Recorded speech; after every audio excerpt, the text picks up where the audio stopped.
በጣም ከባድ እኮ ነው። እነ ስብዓትን ማሰብ እስቲ ታያችሁ። በቃ ሰላም ሊወርድ ነው ብላችሁ እናንተ ጋብዟችሁ ከብት አርዶላችሁ አብራችሁ በልታችሁ ስቃችሁ ተዝናንታችሁ በተኛችሁበት መጥቶ ሲረሽኗችሁ ምን ማለት እንደሆነ ይሄ ነው።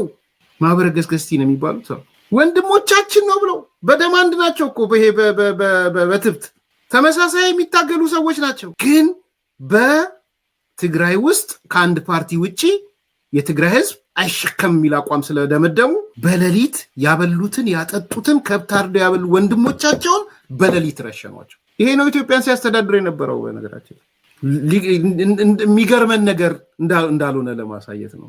የዚህ ውጤት ነው ሰሜን ዕዝ ላይ ተመልከቱ። ቀን ላይ እንዳለኝ መረጃ ቀን ላይ አንበጣ ሲያባረሩ የአርሶ አደሩን ማሳ ሲጠብቁ ነው የከረሙት። ቀን ላይ አንበጣ ሲያባረሩ ነበር እነዚህ ሰራዊቶች። ኃላፊዎቹን ደግሞ ይኸው አሁን ጀነራል ባጫ እንደሚነግረን ግብዣ ጠርተዋቸዋል። አንድ አይነት እኮ ነው። ከግብዣ በኋላ ግን እርምጃ ይወስዱባቸዋል።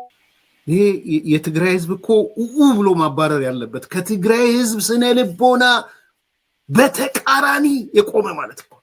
በምንድን ነው ልትገልጹ የምችሉት? አሁን ይሄን ልጻፈው ብትሉስ እንዴት ነው የምትጽፉት?